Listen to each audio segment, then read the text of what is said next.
Hello and welcome to another edition of Know Your Schools on WISD TV. My name is Dale Caffey and I'm pleased to be joined by Jerry Johnson. He is the new principal at the G.L. Wiley Opportunity Center. Congratulations, sir. Thank you very much. On your first principalship. Before we talk about your goals for the Wiley Opportunity Center, let's get to know you a little bit better. You're certainly no stranger to Waco, but let's go way, way back first and tell me how you got to Waco. Okay, let me first tell you, coming through, I'm from a town in East Texas, Tyler, Texas, and I'm from a large family.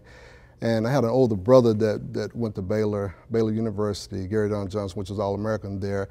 Tyler is normally known as the Rose City, and there's a guy that was from the Rose City that's well known, Earl Campbell, known as Tyler Rose. He's a cousin of ours, so I don't ever say that to anybody, but he is. And I was fortunate enough to, back up a little bit, my mom was a strict disciplinarian, right. Sorry, and she stressed education a whole lot. And she believed that everyone in the family would at least get a high school diploma. So everybody did indeed, because she really stressed that. Was fortunate enough to get a scholarship to Baylor University. My brother and I, we both played there. And through that process, toward the end of during my senior year, I had a professor that stressed and encouraged me to go into education, because at the point I was undecided which direction I wanted to go. So he stressed it. So I went into coaching and ended up getting a job here and teaching and coaching job here in the Waco ISD. So I've been here for a while. I started out on Leroy Coleman's staff in coaching, and started out in the university sector as far as teaching and coaching. And from that point, I've been on every level from elementary to high school. I've been outside the district also. I worked in the La Vega district, also the Temple district as well, commuting back and forth there, and back home in Waco. This is my 24th year in education in Waco, but not consecutively, because I ventured outside the district other than that time. And as far as being a Wacoan, you have been Wacoan since the mid-1970s, as I do my math. Right. I've been in Waco since I graduated from Baylor. I've never left, and I've had a brother that was here with me, but he's been back and forth, and he kind of left and stayed in Dallas here. But I've never left, so I've been here a long time, so I'm familiar with the area and familiar with the school. Very good, and you never wanted to leave, I guess. I found someone that was very loving and very dear to me, and got to know a lot better, and we got married, so I stayed. And so you were a Wacoan.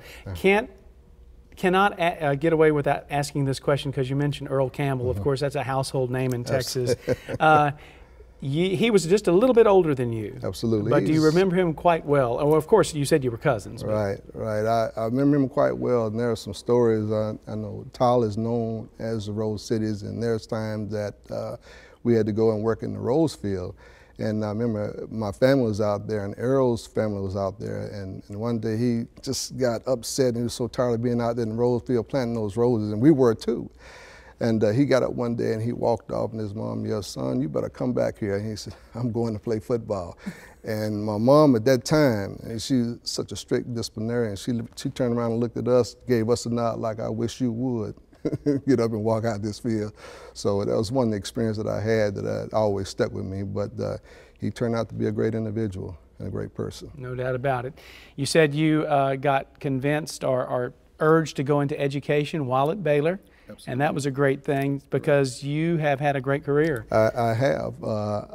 And I'm thankful that my professor encouraged me to go that route, because, like I said, at the time I was undecided which direction I wanted to go. Once I finished college, I just wanted to get into the workforce at that time. But once I got into education, I saw the things that it often gave me an opportunity to work with kids and develop my skills as well as far as working with young people. It has been a great situation for me from that point. You talked about being a coach for so many years, but then you got opportunities to move up. Absolutely. And you've been an assistant principal for quite some time. Right, and I've been an assistant principal about 15 years, and it's been a great experience for me to share the experience that I've accumulated throughout my journey. It gave me an opportunity to come back and share with students, share with faculty, staff, and also share with the young people that are coming up that are wanting to be in that position and are in that position too, as well. But it gave me an opportunity to share with the ones that that I had the experience that sometimes they come across the issue they need some understanding with or some knowledge with, and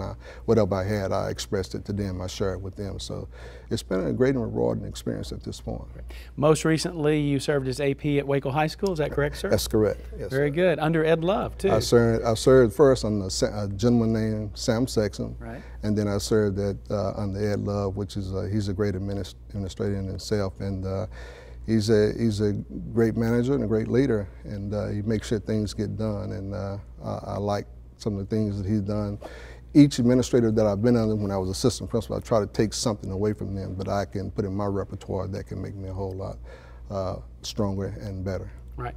And moving to GL Wiley now as your first principalship, again, congratulations. Thank I know you you're very excited much. about that. I really am. I really am excited. GL Wiley is a place that students go to when they're having some disciplinary problems in school. Absolutely. As an AP, that you deal with a lot of that at the high school level. Yes. So being an AP has really prepared you for this job as well. Absolutely. And I told people dealing with at-risk kids and dealing with high-risk kids and challenging individuals, sometimes it develops you and help you refine and polish your skills to be able to work effectively with kids like that.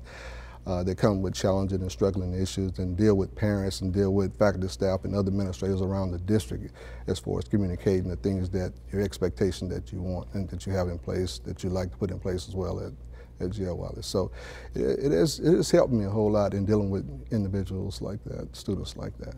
Of course, we're striving more and more each day in Waco ISD and each year to send less and less students for you to have to take care of at the GL Wiley Opportunity Center, but that's never going to be down to zero. But bottom line is when they go over there, we don't want it to be wasted time. No. It's got to be valuable time. So talk about some of the plans you have. Well, some of the things that I want to do, I like the expectation that I want to set in for the ones that can help students to hopefully be successful. And it's like the name of the school, the Opportunity Center, to give kids every opportunity that's possible to be successful there. And you know, with the expectation that I want to put in place, I want the kids to come. And it may be a struggle from the beginning, and but I just want them to understand what they are, to follow them, and prepare them to go back to their home campus. I really want to give them the best opportunities possible to be successful there, and that's what I'm really looking for as far as dealing with and working with the students and the staff, as well as for us helping me, you know, do that. And bottom line, when a student comes there, you really don't want them to stay there that long. No, the recidivism rate is not something I'm looking forward to. I want to get them there and prepare them to get back to their campus, make sure the structure is set when they go back, they understand what they're there for as opposed to what they came for. And you know, there's some that comes with, that doesn't come with you know, struggling issues. They just happen to be put in a situation where things have happened.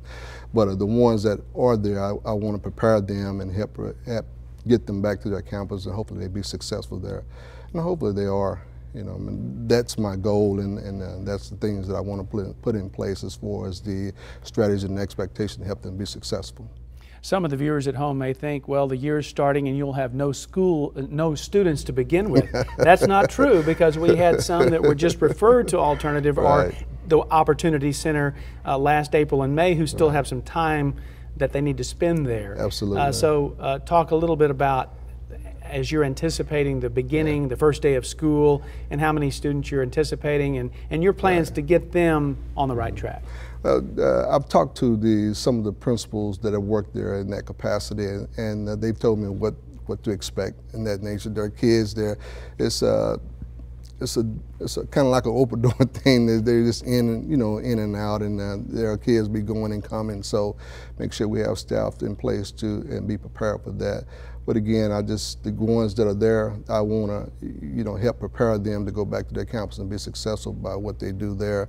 But again, there will be expectation and structure in place to help them to get to that point. And so I just want them to come and do what is expected of them to do, and you know, and hope for the best for them being successful there.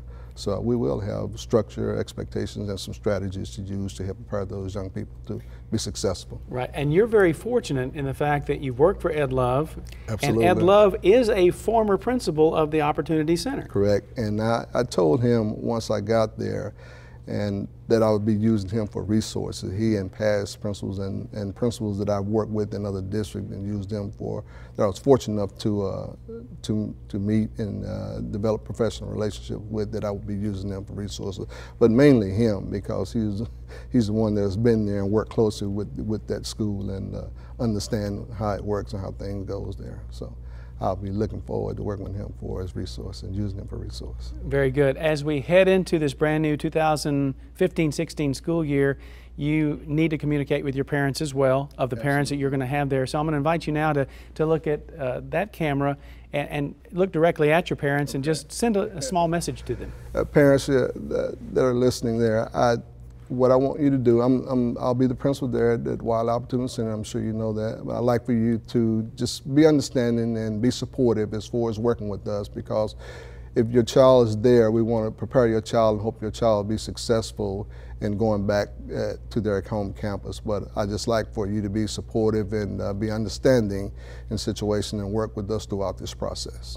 Very good. To be here. Thank you so much, sir. I appreciate you having me. You bet, and congratulations once again. Pleasure. This is Jerry Johnson. He is the new principal at the G.L. Wiley Opportunity Center.